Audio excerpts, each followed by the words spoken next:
हलक्यात घेतलं. पण जसं मी बोललो तसंच बीकेसीच्या वज्रमूठ सभेच्या नंतर महाविकास आघाडीच्या नेत्यांकडून जाहीर करण्यात आलं किंवा जसा सूर यायला लागला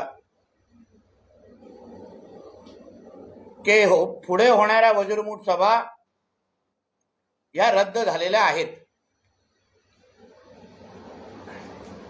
आता ते जसं भाकीत मी केलेलं आणि ते सत्य आलं, खरं ठरलं, तसंच महाराष्ट्राच्या राजकारणामध्ये येणाऱ्या काही आठवड्यामध्ये अजून एक भूकंप होणार आहे.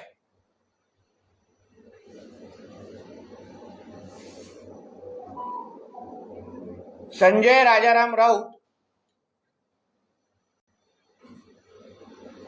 ही येणाऱ्या 10 जून म्हणजे राष्ट्रवादीच्या वर्धापन दिवसाच्या अगोदर किंवा त्या दिवशी राष्ट्रवादी काँग्रेसमध्ये प्रवेश करणार आहेत. त्या संदर्भात त्यांच्या बैठकाही झालेल्या आहेत, बोलणीही सुरू आहे. आणि ही जी माहिती मला सूत्रांनी दिली आहे त्यांनी हेही सांगितलं की अगर तुम्ही संजय राजाराम राऊतचा पूर्ण पद्धतीने आदरणीय पवार साहेबांच्या राजीनाम्याच्या निमित्ताने त्याची भूमिका बघितली किंवा त्याच्या अगोदर भूमिका पहा तर ते सातत्याने अजितदादांच्या विरोधात बोलत आलेले आहेत, अजितदादांवर टीका करत आलेले आहेत. याचं कारण असं आहे की राष्ट्रवादीमध्ये प्रवेश करण्याची त्यांची अटच अशी आहे की अजितदादांनी अगर पक्ष सोडला तर मी पक्ष प्रवेश लगेच करतो. आणि त्यामुळे सातत्याने अजितदादांच्या विरोधात भूमिका घेणं, सातत्याने त्यांच्या विरोधात बोलणं, टीका करणं हे महाराष्ट्राच्या राजकारणामध्ये एकमेव जो करतोय त्याचं नाव आहे संजय राजाराम राऊत. त्यांनी राष्ट्रवादीमध्ये असं कळवलंय की आता काय उद्धव ठाकरेंचं काय खरं नाही, त्यांचा स्वतःचा पक्ष राहिलेला नाही, मला काय परत उद्धव ठाकरे खासदार बनू शकत नाही, म्हणून मला आता उद्धव ठाकरे बरोबर राहण्याचा रस किंवा अर्थ राहिला नाही, म्हणून माझा राष्ट्रवादी प्रवेश तुम्ही घ्या. ज्या दिवशी आदरणीय पवार साहेबांनी राजीनाम्याचा निर्णय परत घेतला त्याही दिवशी ह्याला त्यांच्याबरोबर व्यासपीठावर बसायचं होतं. म्हणून सकाळपासून एबीपी माझ्याच्या कार्यक्रमाच्या अगोदर आज सकाळपासून पवार साहेबांना संपर्क करायला प्रयत्न करत होता, पण पवार साहेब संपर्कात येत नव्हते किंवा फोन उचलत नव्हते. हे मी माझ्या त्याही दिवसाच्या प्रेसमध्ये सांगितलेलं आहे. मग तडकाफडकीने 4 वाजता हा परत तिथे सिल्वर ओकला निघून गेला. आम्ही सातत्याने उद्धव ठाकरेजींना सांगतोय की हा साप आहे, तुम्ही सापाला दूध पाजत बसलेला होता. हा ना बाळासाहेबांचा होऊ शकला ना तुमच्या उद्धव ठाकरेंचा होणार आहे. यांनी बाळासाहेबांच्या वेळी उद्धव ठाकरे आणि राजसाहेबांमध्ये भांडणं लावली आणि तेच आता उद्धव ठाकरेंच्या घरात करतोय. आणि आज उद्या जेव्हा हा राष्ट्रवादी मध्ये प्रवेश करेल तेव्हा ह्याचे खरे मनसुबे उद्धव ठाकरेंना कळतील. क्या या एका कार्ट्यामुळे तुम्ही किती लोकांना तोडत तोडत तोडत पुढे गेलेला होता. आता मला एक प्रश्न विचारायचा आहे, जेव्हा आदरणीय पवार साहेबांनी राजीनामा दिला तेव्हा आपल्याच सगळ्यांच्या माध्यमातून बातम्या चालवल्या गेल्या की देशभरातले जेवढे नेते मंडळी आहेत, मग ते M.K. स्टॅलिनजी असतील, राहुल गांधी असतील, फारुख अब्दुल्लाजी असतील, सगळ्या लोकांनी, सगळ्या ह्या नेत्या मंडळींनी पवार साहेबांना फोन करून विनंती केली की तुम्ही राजीनामा देऊ नका. पण मला एक अशी घटना किंवा एक अशी बातमी दाखवा, माझ्या तरी वाचण्यात आली नाही, माझ्या तर बघण्यात आली नाही, की उद्धव ठाकरेंनी यांना फोन केलाय, उद्धव ठाकरेंनी आग्रह धरलाय की तुम्ही राजीनामा देऊ नका. ज्या दिवशी यांनी राजीनामा दिला त्या दिवशी आम्ही ऐकलेली काय 4:30 वाजता उद्धव ठाकरे आणि रश्मी ठाकरे वहिनी जाणार आहेत सिल्वर ओकला.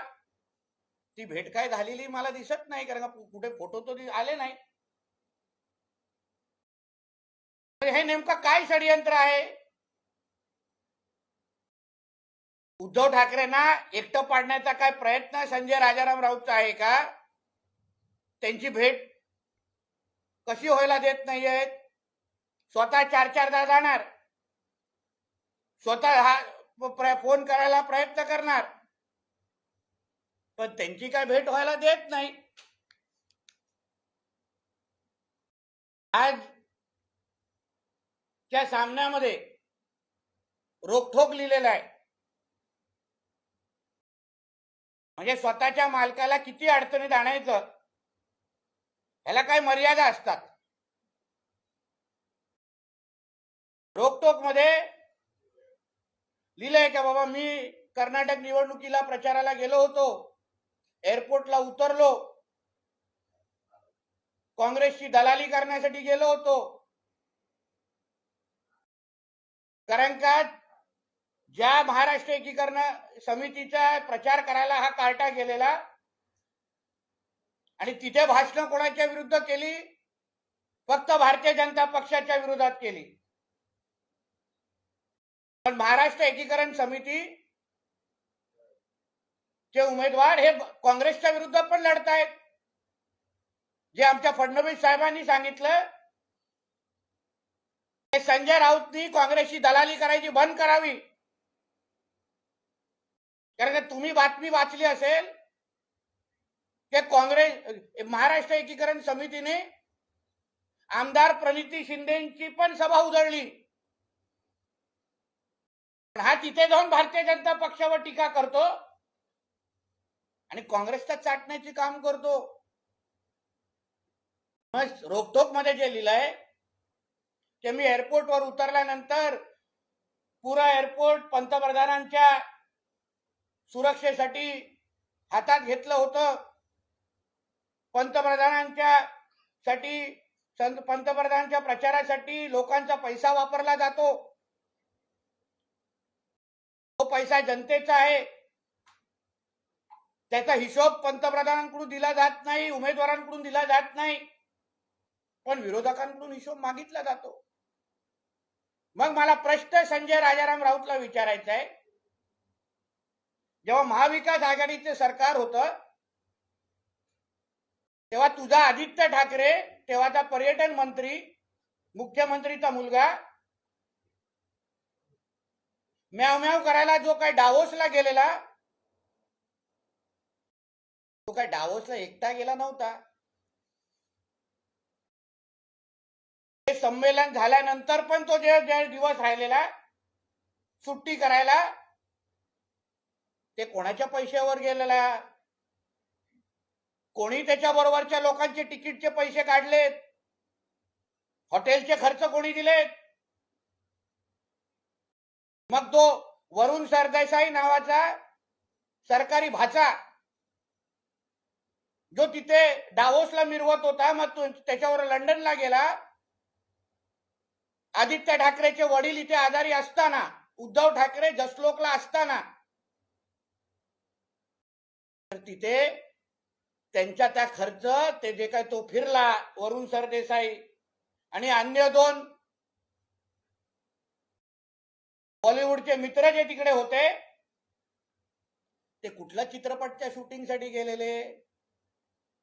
त्यांचा खर्च कोणी दिला? मग हा खर्चाचा हिशोब हा जनतेचा पैसा नाही का? डावोसचा वरुण सरदेसाई आणि त्या दोन बॉलिवूड मित्रांचे मैत्रिणीचे खर्च कोणी दिले? आपण जरा आदित्य ठाकरेला विचारून जरा आम्हाला सांगा, आम्हालाही थोडं कळून दे. बोलतात कर्नाटकमध्ये हिंदू मुसलमान आणि बजरंग बलीचे विषय घेतात. मी तुम्हाला परत परत सांगतो, हा मुळामध्ये मुळामध्ये समाजवादी विचाराचा आहे. हिंदुत्वाची ह्याला ॲलर्जी आहे. हिंदुत्वाच्या सातत्याने विरोधात भूमिका घेणारा हा कार्टा आहे. म्हणूनच त्याला तो सत्यपाल मलिक चालतो. कारण काय, सत्यपाल मलिक पण समाजवादी विचाराचा आता प्रचार करतायत आणि हा त्याच्याबरोबर जाऊन त्याच्या पाया पडून फोटो काढतोय. जिथे जिथे हिंदुत्व विचाराचा मुद्दा येतो तिथे बरोबर संजय राऊत त्याच्या विरोधात बोलतो की जेव्हा जेव्हा निवडणुका आल्या तर लगेच भारतीय जनता पक्ष आणि त्यांच्या पंतप्रधानांना बजरंगबली आठवतात, हिंदू मुस्लिम आठवतात.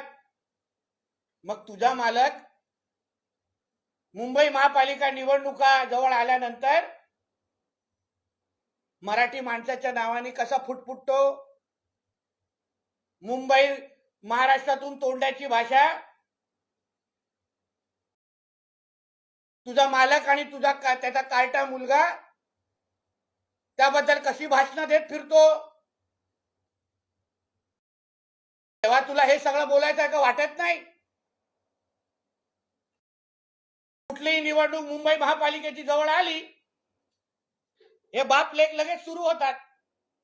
मराठी माणूस, मुंबई महापालिका, मुंबई महाराष्ट्रातून तोडायची.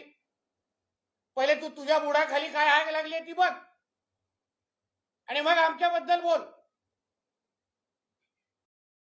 द केरला स्टोरी संदर्भात पण काल भाष्य केलं.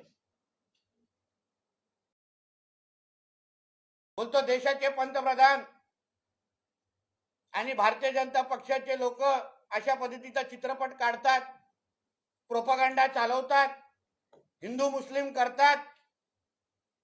मुळात संजय राजाराम राऊतला लाज वाटली पाहिजे की तो एक स्वतः एका मुलीचे वडील आहे, तो वडील आहेत. असंख्य जे आमच्या हिंदू मुली जे या लव जिहादच्या या विषयामुळे त्यांचं आयुष्य जे खराब होतं त्याच्यावर हा चित्रपट काढलेला आहे. आपल्या कोणाच्या घरात हा विषय लव जिहादच्या नावाने मुलीचं आयुष्य अगर बर्बाद झालं असतं ना तर आपणही हे असं बोलण्याची हिंमत केली नसती. पण चला बाबा, तुला केरला स्टोरी आवडत नाही ना? केरला स्टोरी तुला फार टोचतंय. मग काय तर दिशा सालियन फाईल्स लवकर काढायची का? OTT वर येईल लवकरच. OTT वर त्याच्या प्रीमियर शोला बोलवतो तुला. दिशा सालियन फाईल्स तू घेऊन ये तुझ्या त्या पेंग्विनला बरोबर. बघून दे देशाला काय कार्यक्रम केलेले तुझ्या पेंग्विननी.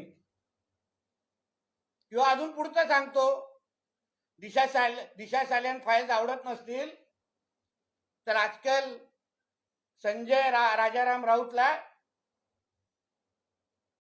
द रशियन स्टोरी फार आवडतात असं ऐकलंय. फार जवळून बनवलाय तो चित्रपट. त्या चित्रपटाची लिंक पाठवू का तुला?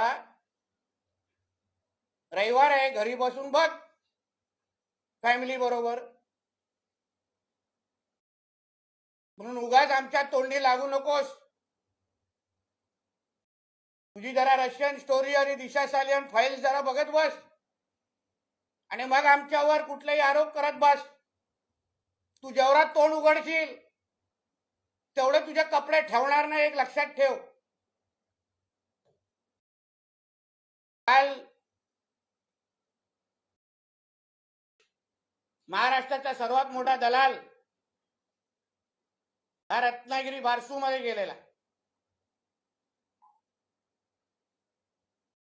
उद्धव ठाकरेंनी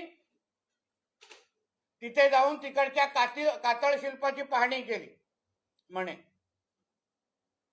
याला कातळ शिल्प आत्ताच आहे असे दिसलं. तिकडे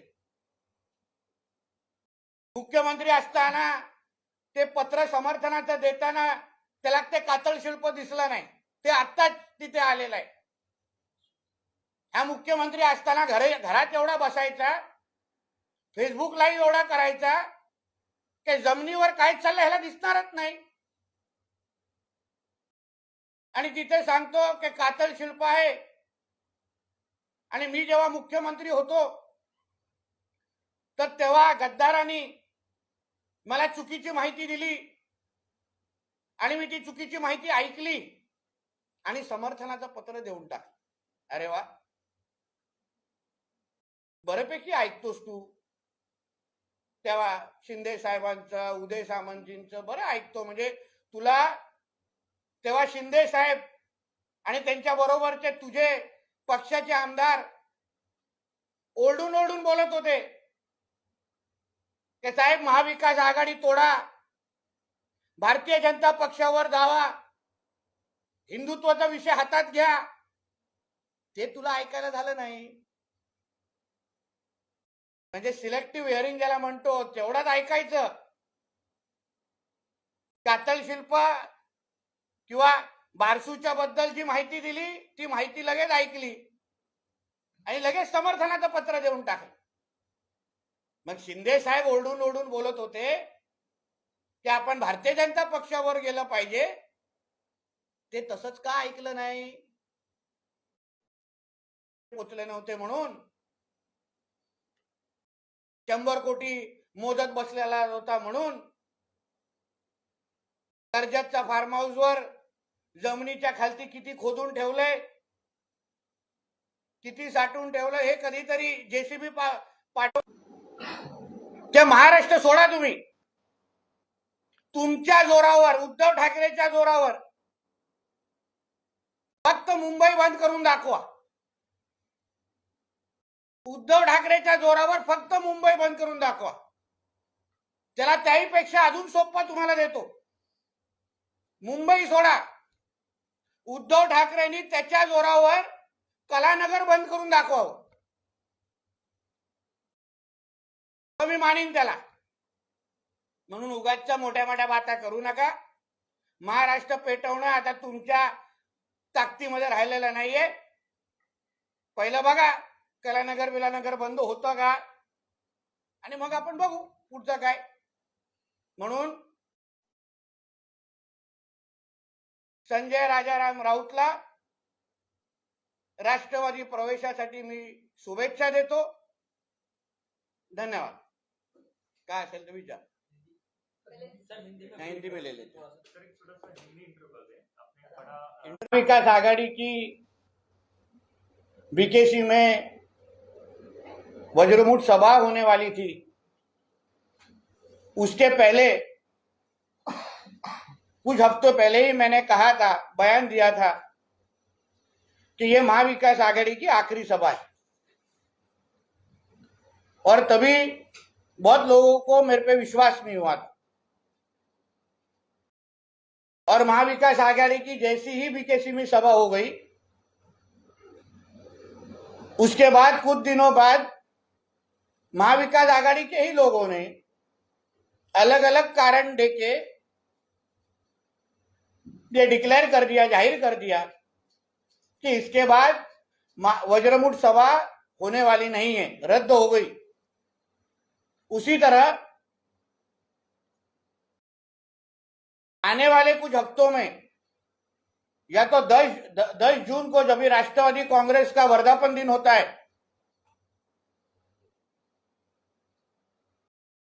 संजय राजाराम राउत, ये मुझे मिली हुई इंफॉर्मेशन के राष्ट्रवादी कांग्रेस में शामिल होने वाले हैं, प्रवेश करने वाले हैं. उस तरीके की बातचीत हो गई है उस तरीके की उनकी तैयारी हो गई है। जिस तरीके से उन्होंने अजित पवार जी के बारे में हमेशा विरोध दर्शाया, उनका विरोध किया, विरोध में स्टेटमेंट दिए, उनकी कोशिश ही ये थी कि अजीत दादा राष्ट्रवादी छोड़े और इनका प्रवेश उसके बाद हो जाए, इसलिए वो उसके लिए जल्दबाजी कर रहे थे।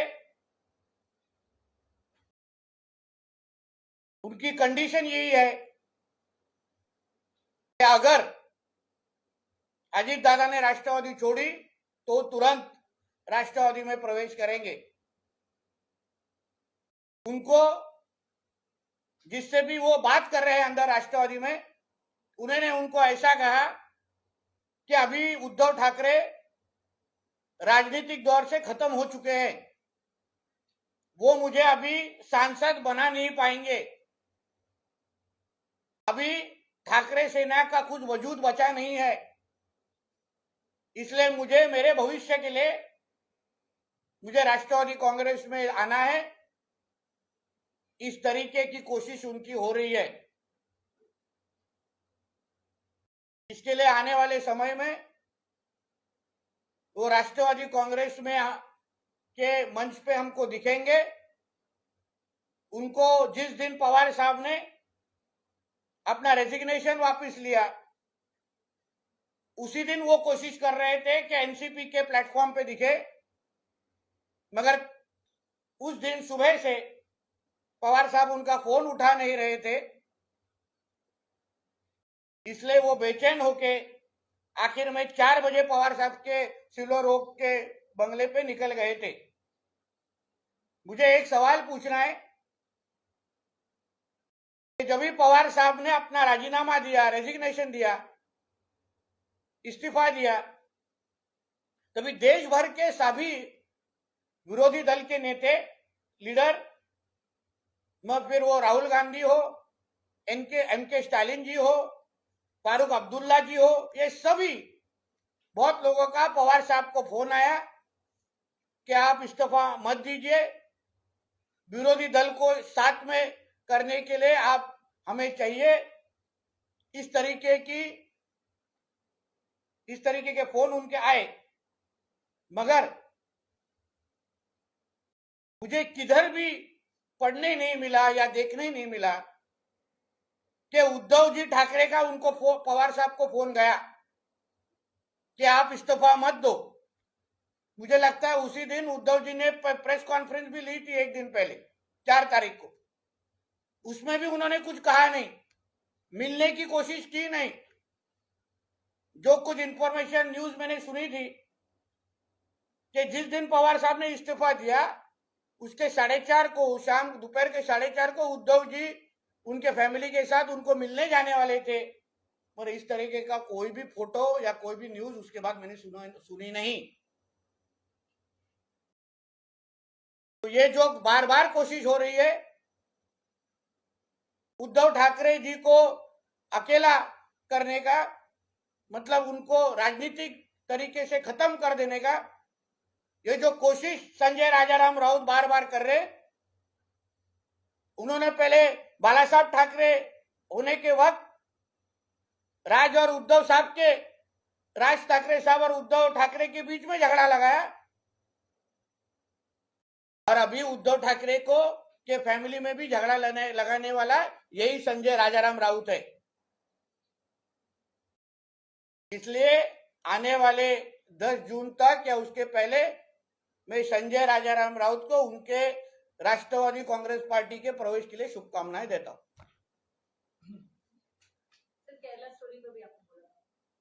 केरला स्टोरी के ऊपर संजय राजाराम राउत ने स्टेटमेंट दिया है कि एक प्रोपेगेंडा है, बीजेपी का प्रोपेगेंडा है,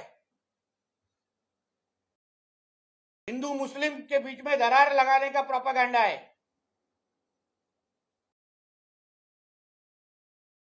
मुझे आश्चर्य ऐसा लगता है कि संजय राउत के जी के संजय राजाराम राउत के घर पे एक बेटी है, एक बेटी के बाप होने के बावजूद वो केरला स्टोरी जैसे एक फिल्म को सपोर्ट क्यों नहीं कर रहे, जिस फिल्म के माध्यम से हमारे हिंदू लड़कियों को धर्मांतर करने का जो महत्वपूर्ण विषय है, षड्यंत्र है, इस फिल्म के माध्यम से देश को दिखाया जा रहा है, दुनिया के सामने लेके आने की कोशिश हो रही है, उसका विरोध ये संजय राजाराम राउत कर रहा है। और अगर तुमको केरला स्टोरी पसंद नहीं है तो आपके पसंदीदा टॉपिक के ऊपर चाहिए तो हम जल्द ही एक फिल्म लेके आएंगे, उसका नाम है दिशा सालियान फाइल्स। वो ओटीटी पे जब रिलीज होगी तभी मुझे विश्वास है संजय राजाराम राउत को बहुत पसंद आएगा, क्योंकि वो वही चाहते कि उनके मालक का घर बर्बाद हो जाए। अगर दिशा सालियान फाइल्स भी अगर उनको पसंद ना हो तो आजकल संजय राजाराम राउत जी को जो एक नया फिल्म का आकर्षण है, द रशियन स्टोरी, वो चाहिए तो उसका लिंक मैं उनके पास भेजता हूं। आज रविवार का दिन है, संडे है, अपने फैमिली के साथ बैठ के देखे और उसको एंजॉय करें।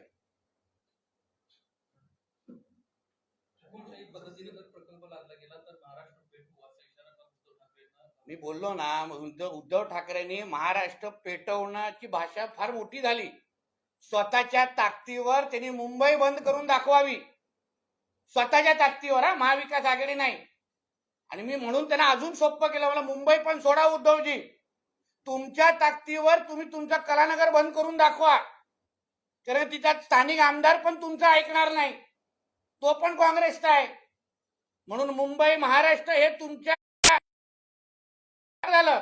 साधा कलानगर ज्या दिवशी उद्धव ठाकरे बंद करेल ना, मी त्याचा नागरी सत्कार करेन।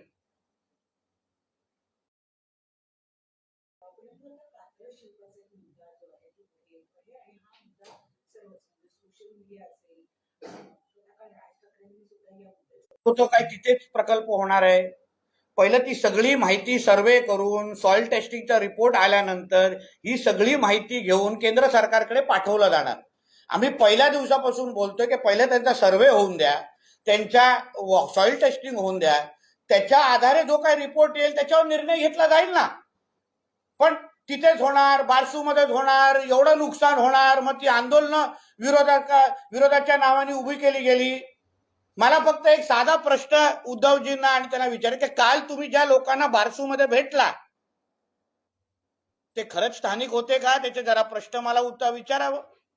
आणि उद्धव ठाकरेला तुम्ही सगळी मीडिया म्हणजे सगळे फोटो दाखवले नाही, उद्धव ठाकरेला काही जागेवरून हकलून लावलेला आहे, व्हिडिओ पण एका महिलेचा बाहेर आलेला आहे।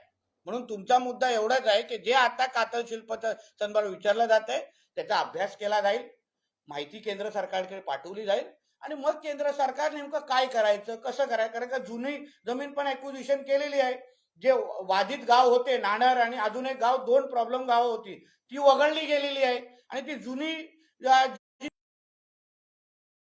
म्हणून अंतिम निर्णय होईपर्यंत आपण कृपया थांबावं एवढी विनंती आपल्याला करेल।